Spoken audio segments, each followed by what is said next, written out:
ফিন এলেনকে trade করতে চাইছে SRS travels হেডের বিনিময়ে কেকেআর যেন এই ভুল না করে। কেকেআর ফ্যান্স, আজকের এই ভিডিওতে আমরা আলোচনা করব এমন একটি গুঞ্জন নিয়ে যা শুনে অনেক কেকেআর সমর্থকদের মাথায় হাত পড়তে পারে। যদি কখন এমন পরিস্থিতি আসে যেখানে সানরাইজার্স হায়দ্রাবাদ ফিন এলেনকে ট্রেড করতে চায় এবং বিনিময়ে ট্রাভেলস হেডের মতো বড় নাম অফার করে, তাহলে কেকেআর ম্যানেজমেন্ট কি করা উচিত?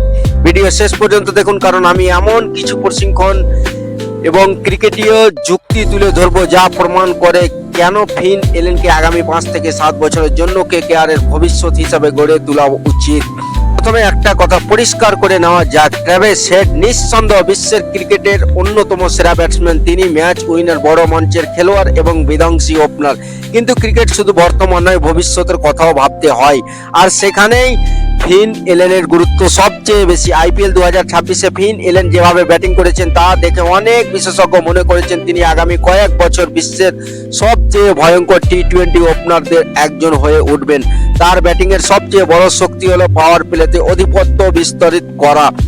বলার নতুন বল নিয়ে আসছে কি না, ফাস্ট বলার নাকি স্পিনার, এসব নিয়ে তার কোনো চিন্তা নেই। প্রথম বল থেকে আক্রমণ শুরু করতে পারেন তিনি। কেকেআর এর অতীতে ইতিহাসে দেখুন, যখনই দল সফল হয়েছে তখনই ওপেনিং এ একজন বিস্ফোরক ব্যাটসম্যান ছিল, কখনো ক্রিস লিন, কখনো সুনীল নারায়ণ, কখনো ফিল সাল্ট। এখন সেই জায়গায় ফিন এলেনকে দেখা যাচ্ছে। সবচেয়ে বড় বিষয় হলো তার বয়স। ট্রাভেলস হেড বর্তমানে প্রতিষ্ঠিত তারকা, কিন্তু ফিন এলেন এখনো তার ক্যারিয়ারের সেরা সময় পৌঁছায়নি। তিনি আরো উন্নতি করবেন, আর যদি কেকেআর তাকে নিয়মিত সুযোগ দেয় তাহলে আগামী 5 থেকে 7 বছর ওপেনিং নিয়ে ভাবতে হবে না। এখন অনেকেই বলবে ট্রাভেলস হেডকে পাওয়া গেলে কেন ছাড়বো? কারণ ক্রিকেট দীর্ঘমেয়াদী পরিকল্পনা খুব গুরুত্বপূর্ণ। কেকেআর গোটা কয়েক বছরে এমন অনেক খেলোয়াড়কে তৈরি করেছে যার পরে দলের মূল স্তম্ভ হয়ে উঠেছে। আন্দ্রে রাসেল, সুনীল নারায়ণ, রিঙ্কু সিং এদের প্রতি আস্থা রেখেছেন বলেই কেকেআর সফল হয়েছে।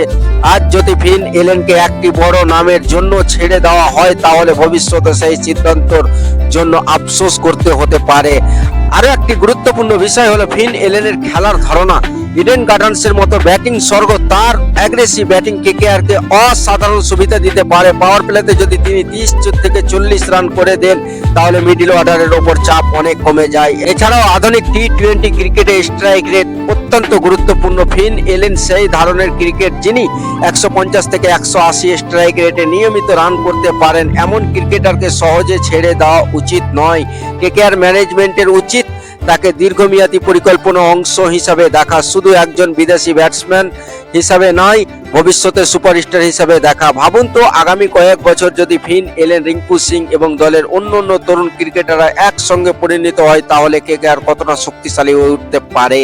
তাই আমার ব্যক্তিগত মতামত হলো ট্রাভেলস হেড যত বড়ই তারকা হন না কেন, ফিন এলেনকে ট্রেড করার চিন্তা কেকেআর এর করা উচিতই নয়। কারণ বড় তারকা কেনা যায় কিন্তু ভবিষ্যতে সুপারস্টার তৈরি করতে হয়, আর ফিন এলেনের মধ্যে সেই সম্ভাবনা স্পষ্টভাবে দেখা যাচ্ছে।